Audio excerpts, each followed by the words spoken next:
Buying motive के ऊपर। Buying motive है क्या? लोग मुझसे कोई चीज क्यों खरीदें?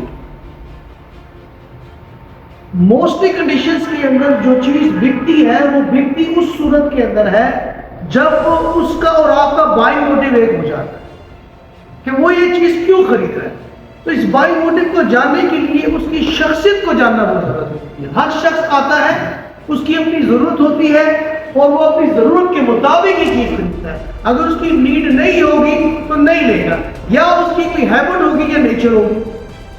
बाइंग मोटिव में जो पहली नेचर है, अगर कोई क्लाइंट आपके पास आता है और वो आपसे ये कहता है कि मुझे आपके पास पैसा इन्वेस्ट करने के बाद मुझे क्या मिलेगा, या अगर मैं ये चीज खरीद लूं तो इसके बदले में मुझे क्या बेनिफिट मिलेगा।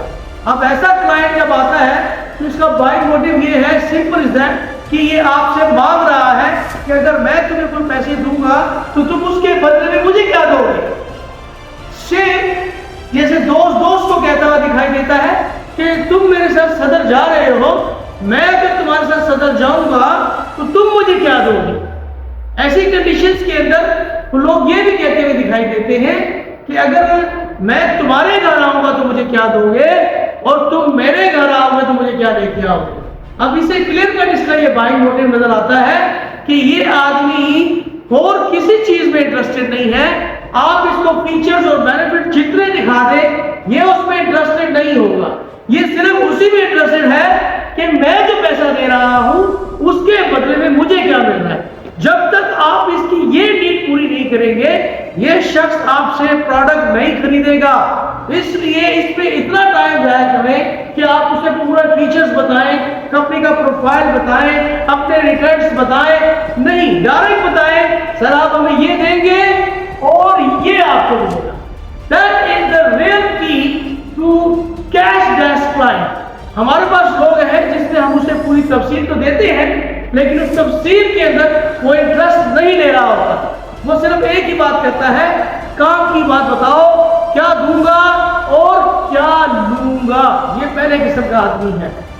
दूसरे किस्म के लोग होते हैं जिनका बाइंग मोटिव जानने के लिए आपको कितनी ज्यादा दूर जाने की जरूरत नहीं है। सिंपल एज दैट, ये लोग एक काम करते हुए दिखाई देते हैं। ये कहते हैं कि अगर मैं तुम्हारे पास पैसा लगाऊंगा तो तुम कहीं भाग तो नहीं जाओगे, और अगर तुम चले जाओ तो मेरे पैसे का क्या होगा, और अगर कंपनी कहीं डूब जाती है तो मेरे पैसे का क्या होगा, अगर ये कंपनी 2 लाख हो जाती है तो मेरे पैसे का क्या होगा। इसलिए इस बंदे को फेयर ऑफ लॉस है।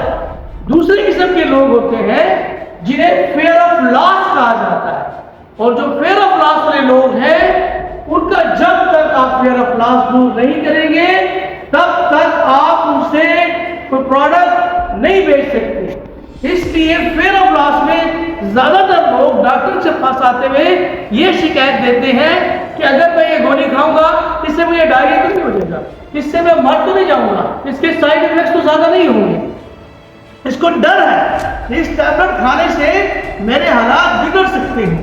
जब तक इस क्लाइंट का आप फेयर ऑफ लॉस दूर नहीं करेंगे तब तक आप इसमें ये प्रोडक्ट नहीं बेच सकते। तो आज का टॉपिक के अंदर मैंने 2 चीजों को डिस्कस किया है। एक, नंबर 1 कि इसके बदले में मुझे क्या मिलेगा, मेकिंग अ गेन वाले लोग हैं, और दूसरा है फेयर ऑफ लॉस वाले लोग। अगर आप इसमें जुड़े रहना चाहते हैं और अगली शख्सियत और बाइंग मोटिव को जानना चाहते हैं तो मेरी अगली वीडियो का इंतजार करें। जितनी मेहनत कर रहा हूं आपसे यही रिक्वेस्ट है कि आप इसे सब्सक्राइब करें और कंप्लीट वीडियो को वॉच करें ताकि इससे मुझे भी इंकरेजमेंट मिलती है और मैं अगली वीडियो बनाते वक्त आपका भी ख्याल रखूं और आप मेरा ख्याल रखें। शुक्रिया।